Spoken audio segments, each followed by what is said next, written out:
I got you.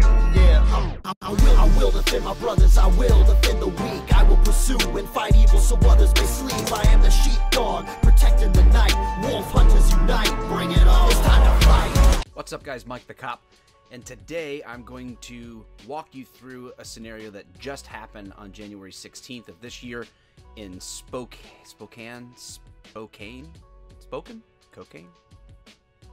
Somewhere in Washington. Officers there pull over a subject for probable drunk driving, presumed drunk driving, and end up in essentially quite a scuffle. A scuffle that involves this subject saying, "I'm going to kill you." Now, I've done videos before on why we can't just tase them. I'll link that above here in the description. So check that out for more information about why tasers, even though they are invaluable assets to the law enforcement job, they're not a magic pill. They're not a fix-all when it comes to use of force for multiple reasons.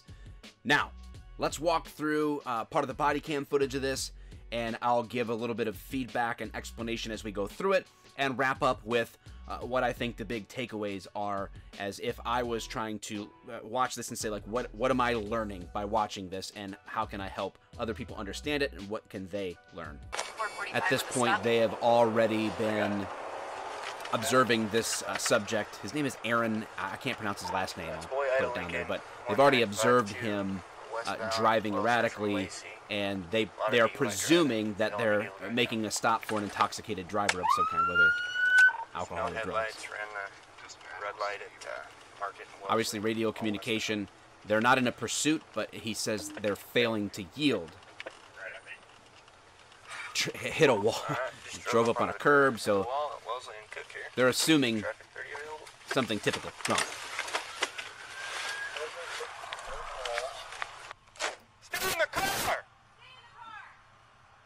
Okay, obviously, game on almost immediately. Turn around! Turn around! And just like that, the fight is on. Okay, real quick before we continue, I wanted to make mention that obviously they tell him right away, stay in the car. When you get pulled over, make sure that you do the same thing, right? Staying in the car. Getting out of the car immediately upon a traffic stop is a sign of serious aggression. This is an example of that. This is why officers need to be able to maintain control. The Supreme Court has given them the right to maintain control of all occupants of the vehicle, whether making them stay in or having them get out on their time and under their command. So they're trying to do that. Obviously, the disobeying that lawful command right off the gate is an indicator that's going to raise the hairs on the back of any officer's neck, I would hope. Taser doesn't work. That's what I understand. It just didn't have an effect. It looked like he actually used it.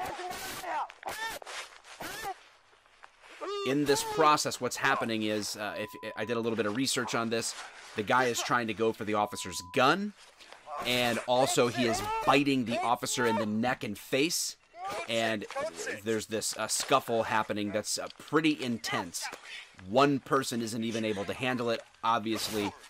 He calls, I'm not sure what code 6 for them means. I don't know if that means they're fighting with one. I don't know if that means send backup, but obviously you hear the sirens, the cavalry's coming, and what officers are there are trying to subdue this man. It's very important to understand that use of force never is as neat and clean as everybody thinks it's going to be when it's happening. It's just not like that. It's not real. Most of the time, people that see this kind of use of force happening aren't the kind of person who's ever been in a real fight. When someone is wanting to kill you, like, that's their intent, a fight for your life, that's an intense thing, and it's not neat and clean. It can get ugly. Biting. He was trying to also push his eye in, like use his finger to gouge his eye. He hurts his hand. The officer suffered a concussion. That was the primary person that Aaron, this suspect, was aggressing. Another officer hurt their shoulder. It took multiple officers to get control of this guy. Why? I really don't know the details of what his tox report was, what he may have had in his system, but here's the deal. He had 3 children in the car with him under the age of 13. Wow.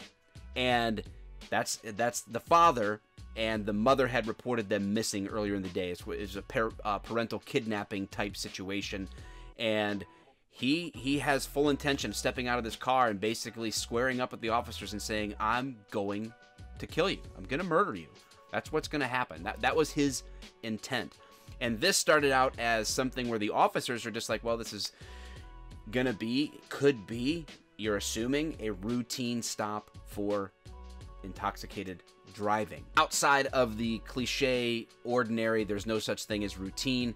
Here are my big takeaways from this situation. First, and as I've said before, the Taser is a great tool, but don't rely on it.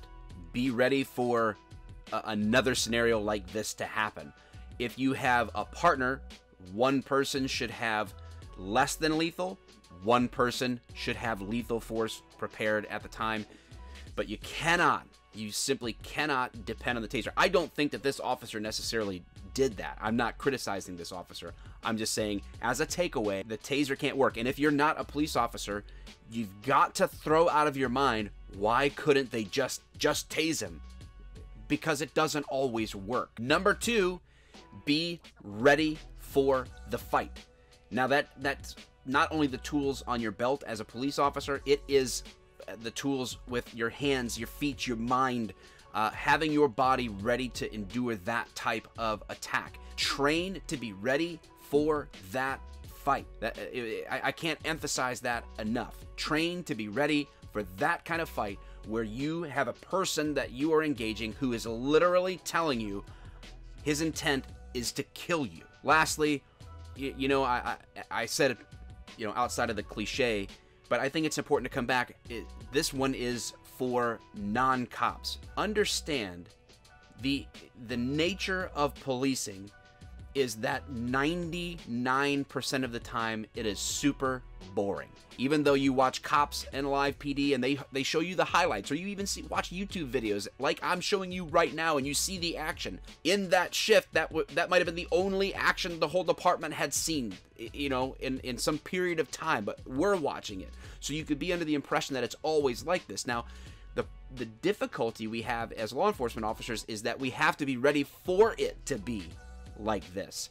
And so our approaches, our conduct, our focus has to be with this potential in mind. And that takes time to learn on the job. So sometimes as non-cops, you might be pulled over and you're wondering, why is this officer so tense? What's he so concerned about? I didn't do anything. I'm harmless. Yeah, you probably are. This guy, though, wasn't. This could have been the first fight like that these officers ever had. They might have pulled over 20,000 people before this moment. But you got to be ready for this moment. And so that's an encouragement for cops to make sure that they're bringing this all together and being ready mentally and physically for this moment, and for non-cops to truly understand the nature of this job requires us to be kind and courteous and professional to everyone, but to be ready for the moment this happens to take care of business. This situation, nobody got hurt. Everybody walks away. Ultimately, the officers that were injured are gonna heal up, and this guy's being held on a big bond. And I'm glad that it worked out this way.